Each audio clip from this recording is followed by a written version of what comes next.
श्री शिवानमस्तु। हर हर महादेव। मेरे मित्रों, मेरे दोस्तों, आज सभी शिव भक्तों को मेरे चैनल श्याम सदाशिव में एक बार मैं फिर से स्वागत करता हूं और आप सभी शिव भक्तों से आशा करता हूं कि आप सभी शिव भक्त स्वस्थ और ठीक होंगे। मित्रों, मैं आप सभी शिव भक्तों के लिए आज एक बार फिर नया उपाय लेके आया हूं, जो कि पितृदोष से संबंधित उपाय है। किसी भी दोष से, पितृदोष हो, काल सर्प दोष हो या अन्य कोई दोष हो मित्रों, इन दोषों का उपाय लेकर के आज मैं आप सभी शिव भक्तों के सामने एक बार फिर आया हूं मित्रों। चलिए मित्रों, जानते हैं उपाय।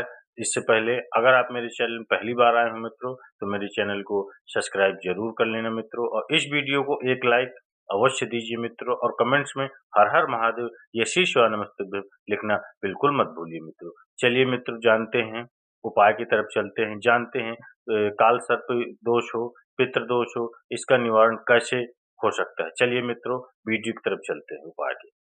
यदि किसी के घर में पितृदोष होता है, ब्राह्मण ने कहा कहा कहा कि इनके यहाँ पितृदोष है, 1 रुपए कमाओ 125 खर्च वाला काम चलता है। जरा सा बर्तन गिरा उसके पीछे विवाद हो जाता है, पानी गिर गया उसके पीछे विवाद हो जाता है। छोटी छोटी बात में जिसके घर में जरा जरा सी बात में विवाद हो जाता हो, या 1 रुपए कमाओ 100 रुपए खर्च होता हो, या घर का एक व्यक्ति बीमार पड़ता हो, दूसरा ठीक होता हो, तीसरा बीमार पड़ता है, चौथा बीमार पड़ता है, तीसरा ठीक होता है, इस तरह एक न एक घर में बीमार पड़ता हो, या 1 रुपए कमाने पर सवाया खर्च हो रहा हो, या 1 रुपया जुड़ नहीं रहा हो, घर में आया और गया, आया और गया, या किसी न किसी बात पर घर में क्लेश हो रहा हो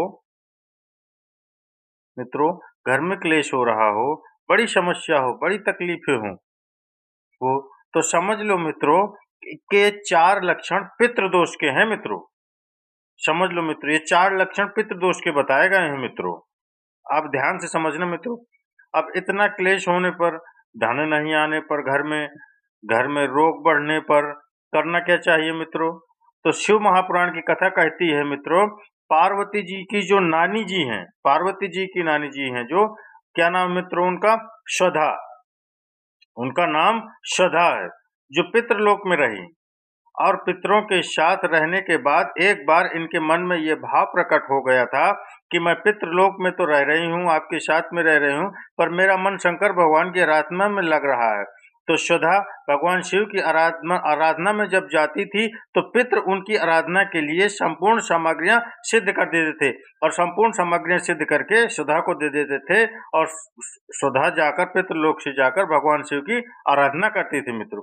पहले पर आपने सुना हो मित्रों, कहीं से भी आपने सुना हो, कहीं पर भी आपको ये सुनने को मिला हो मित्रों, कि शंकर भगवान को जल चढ़ाने से 3 दोष समाप्त होते हैं मित्रों। आपने कभी सुना हो? पहला पितृदोष, दूसरा कालसर्प दोष, तीसरा वास्तु दोष। ये 3 दोष मित्रों भोले बाबा पर 1 लोटा जल चढ़ाने से समाप्त हो जाते हैं मित्रों। ध्यान दीजिएगा मित्रों, भगवान शंकर को जल चढ़ाने से 3 दोष मिट जाते हैं। पहला है पितृदोष।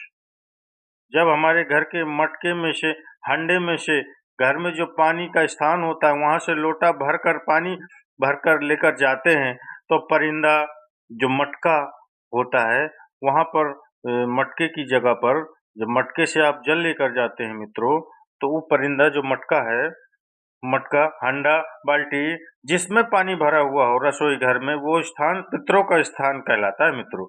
उस पितरों के स्थान में से जब पानी भरकर लेकर आप शिव मंदिर जाते हैं, शिवालय जाते हैं, शंकर जी को जल चढ़ाते हैं मित्रों, तो पितृ मित्र तो रसोई घर में से लेकर के घर में से जब निकल कर जाते हैं, तो पूरे घर का वास्तु दोष और उस पितरों का दोष, वास्तु का दोष और काल सर्प दोष मित्र, जो परिंदे में से पानी भरकर ले जाकर आप भोले बाबा पर समर्पित करते हैं, तो ये तीनों दोष आपके समाप्त होते हैं मित्र। मात्र शंकर पर 1 लोटा जल समर्पित कर देने पर ये तीनों दोष समाप्त हो जाते हैं मित्रों। 3 दोष अपने आप समाप्त हो जाते हैं मित्रों। स्वधा शिव जी की पूजन कर रही थी मित्रों। ध्यान से सुनिए इस कथा को मित्रों। इतने में किसी ने आकर कह दिया, स्वधा, तुम्हारी जो लड़कियां हैं 3, मैना, धन्या, कला, ये तुम्हारी जो 3 पुत्रियां हैं, ये 3 पुत्रियों को श्राप लगा था और संतरों का श्राप लगा है कि मित्र लोक में जाना पड़ेगा। संतों का श्राप लगा है मित्रों इनको। स्वधा ने कहा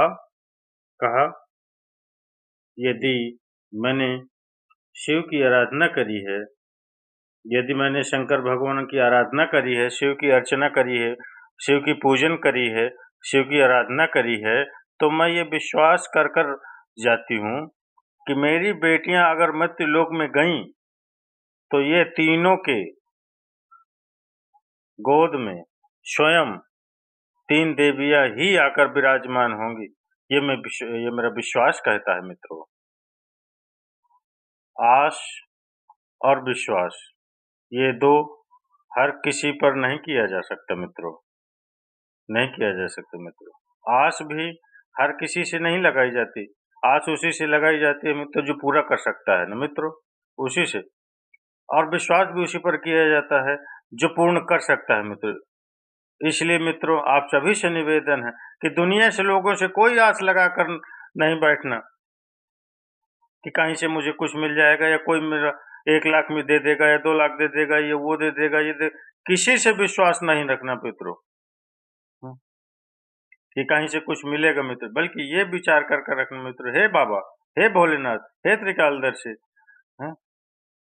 इतना देना महादेव बाबा, आपसे ही आस लगा। 1 लोटा जल सभी समस्याओं का हल अवश्य करे मित्र। और मैंने जो भी ये बताया ये शिव पुराण की कथा से लिया हुआ, उसी कथा का, उन्हीं की कथा का सुना हुआ एक मैंने आप सभी शिव भक्तों के लिए जो लेके आया था वो मैंने आप सभी को बताया। हो सकता है मित्रों मेरे कहने में आप सभी को कुछ ज्यादा समझ में ना आए, मेरे कहने में गलतियां हों मित्रों, लेकिन आपको हृदय से मेरे बाबा पर विश्वास रखना है और ये उपाय अवश्य करने हैं मित्रों।